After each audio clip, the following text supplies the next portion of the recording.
Good evening, बच्चों. After a long time, due to Diwali vacation, I was not able to give you some lectures. So now we are starting with Ashoka. अभी तक हम लोगों ने मौर्य साम्राज्य में चंद्रगुप्त मौर्य और उसके पुत्र बिम्बिसार के बारे में पढ़ा था. अब हम भारत के सबसे ज़्यादा प्रसिद्ध और सबसे इम्पॉर्टेंट अगर कहा जाए कि सबसे अच्छा और इम्पॉर्टेंट और महान राजा कौन था, तो विदाउट एनी डाउट सभी हिस्टोरियंस इस बात के लिए एग्री करते हैं कि Ashoka is the most prominent king of the among the all Indian rulers.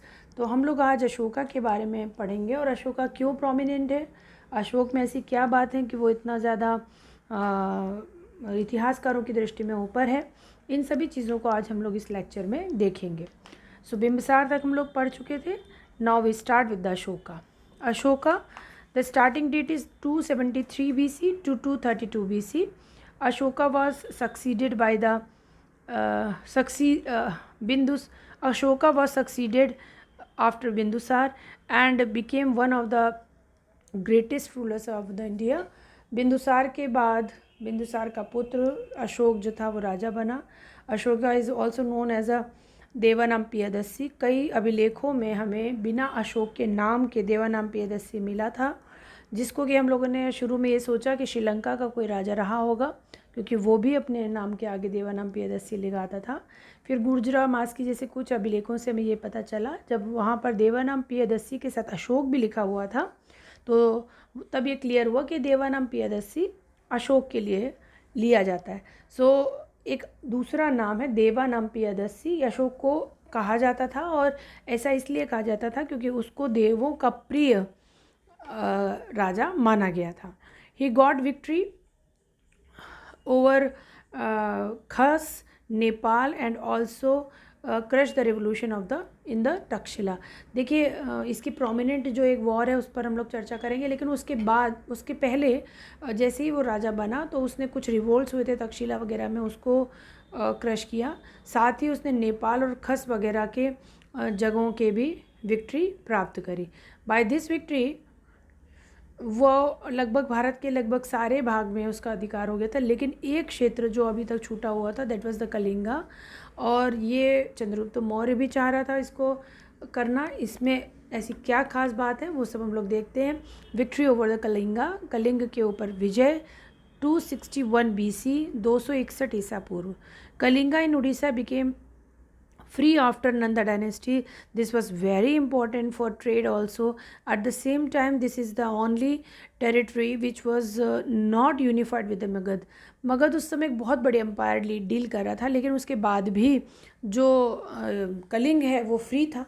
और कलिंग की सबसे बड़ी इम्पोर्टेंस ये थी कि वो ट्रेड के पॉइंट ऑफ व्यू से, इकोनॉमी के पॉइंट ऑफ व्यू से बहुत इंपॉर्टेंट था. एट द सेम टाइम चूँकि एक ही रीजन अपने मगध के पास होते हुए भी, Orissa is very close to the Magadha and Kalinga is not so far, तो इतना पास होते हुए भी अगर उसके ऊपर टेरिटरी नहीं है तो it was a big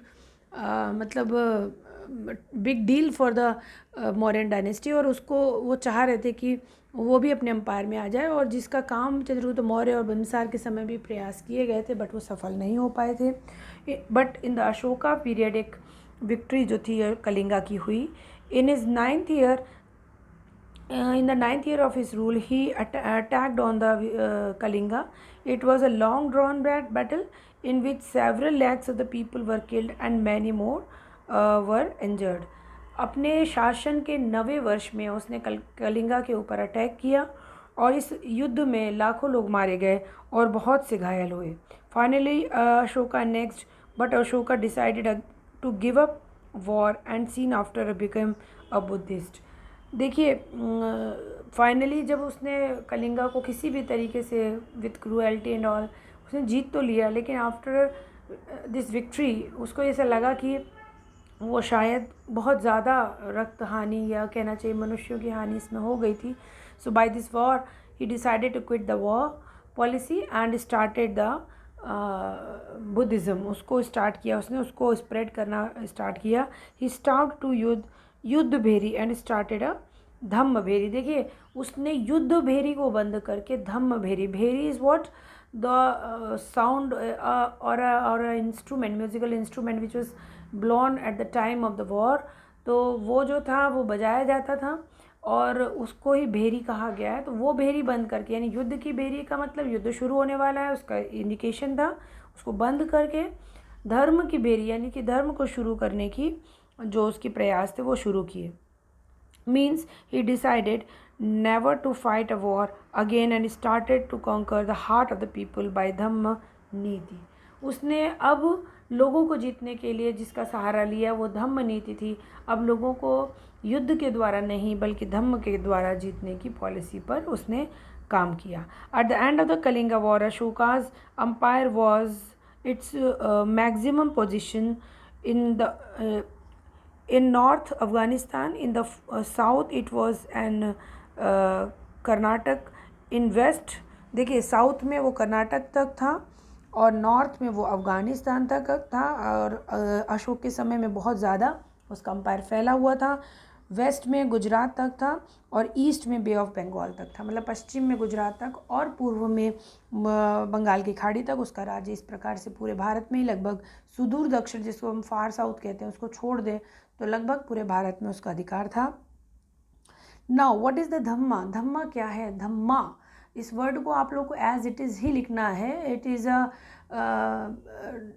is a word actually dharma, जो धर्मा जिसको संस्कृत में धर्म कहते हैं उसी का प्राकृत स्वरूप में उसको धम्मा कहते हैं। इन स्टार्टिंग अशोका, अब उसमें अशोक की धम्म नीति क्या थी उसको देखते हैं।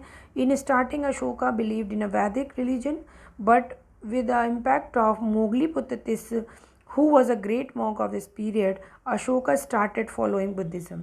देखिए वो एक वैदिक धर्म को मानने वाला ही था। उसने, हालांकि उसके दादाजी ने जैन धर्म किया था तो वो हर आदमी अपने धर्म को लेने के लिए स्वतंत्र था, ये वैदिक था, लेकिन मोगलीपुत्तिस नामक एक बुद्धिस्ट मॉन्क के प्रभाव से वो बुद्धिस्ट हो गया था और उसने बुद्धिज़्म को फॉलो करना शुरू कर दिया था। Ashoka introduce the Dhamma which is derived by the Dharma means the religious duty. Ashok ने जिस धम्म को स्टार्ट किया या फॉलो किया उसको वो संस्कृत के धर्म से निकला हुआ है और इसका मतलब है धार्मिक कार्यों को करना। His Dhamma was influenced by the Buddhism. He increased religious practices by various means like उसने बुद्धिज़्म से प्रभावित होकर इस धर्म को संचालित किया था और उसमें बहुत सारी चीज़ें आती थी। उसने कई चीज़ें धर्म के लिए स्पेशली की, वो इस प्रकार से थी। Number 1, he started religious journey, उसने तीर्थ यात्राओं को प्रारंभ करवा दिया। He appointed government employees and dhamma mahamatya for expansion of the dharma. धर्म के प्रचार प्रसार के लिए उसने सरकारी अधिकारियों को भी रखा, साथ ही धम्म महामात्य जो एक बहुत बड़ा ऑफिसर होता था धर्म का उसको भी रखा।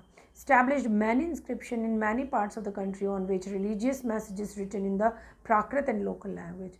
बहुत सारे अभिलेख जो थे वो अपने साम्राज्य के विभिन्न भागों में उसने लगाए जिसमें बाकी शासन के आज्ञाओं के साथ साथ धार्मिक बातें भी लिखी हुई रहती थी जो कि रीजनल लैंग्वेज चाहे वो प्राकृत हो या खरोष्ठी हो और माइक हो उनमें ही लिखी जाती थी जिससे कि लोग समझ सकें। Some of the Bauddha monks were sent to the foreign countries also to spread the Buddhism as a dhamma। देखिए बहुत सारे उस समय जो इंटरनेशनल लेवल पे जो बौद्ध धर्म जा रहा है उसको लेकर के बहुत सारा काम हुआ था। तो अंतर्राष्ट्रीय स्तर तक उस बौद्ध धर्म को पहुंचाने के लिए उसने बहुत सारे अपने मैसेंजर्स दूत जो थे वो भेजे थे। खुद उसका बेटा राहुल और संघमित्रा भी इस काम के लिए श्रीलंका गए थे जैसा कि आप सभी लोग जानते होंगे। सो वाई, क्योंकि वो बुद्धिज़्म को भारत के बाहर पहुंचाना चाहता था। और ये बात आप ध्यान रखिएगा कि ये अशोका ही था जिसने बौद्ध धर्म की शुरुआत बौद्ध भारत की बाउंड्रीज़ के बाहर प्रारंभ करी थी, फिर ये कंटिन्यूटी बनी रही। Although he was one of the great emperors of the India, but after him the successors were not very eligible. So very soon the dynasty was ended with the last ruler Bhadrat in 180 degrees BC. He was killed by the Pushyamitra Shunga who was the army chief।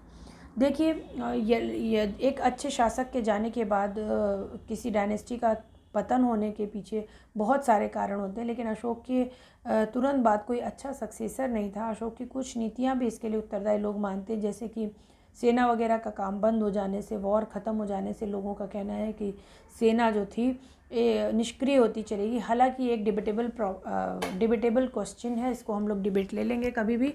The main important thing is that कि बहुत समय तक मौर्य वंश जो है वो नहीं चल सका अशोक के बाद, और as a last ruler Brihadratha जो था 180 BC में, उसको पुष्यमित्र शुंग ने जो है वो मार दिया था, और इसी के साथ ही जो है ये मौर्य डायनेस्टी जो थी वो ख़त्म हो गई थी। So by this we can understand about what is the greatness of the Ashoka. क्यों अशोक फेमस है? अशोक अपने वॉर और युद्ध की विजय से ज़्यादा अपने धर्म के लिए किए गए कार्यों से वो है प्रसिद्ध है, और किस तरीके से उसने वही प्रशासन जो मौर्यों के समय चलाया गया था उसको बहुत कुशलता से अपने समय में चलाया।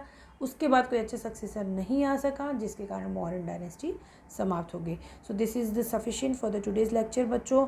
अभी मौर्यन एडमिनिस्ट्रेशन इस टॉपिक का और बचा है, which I will deal in the next lecture. Till then bye, और कल हम लोग इसके जूम क्लास में हम लोग इस पर डिस्कस करेंगे। Thank you.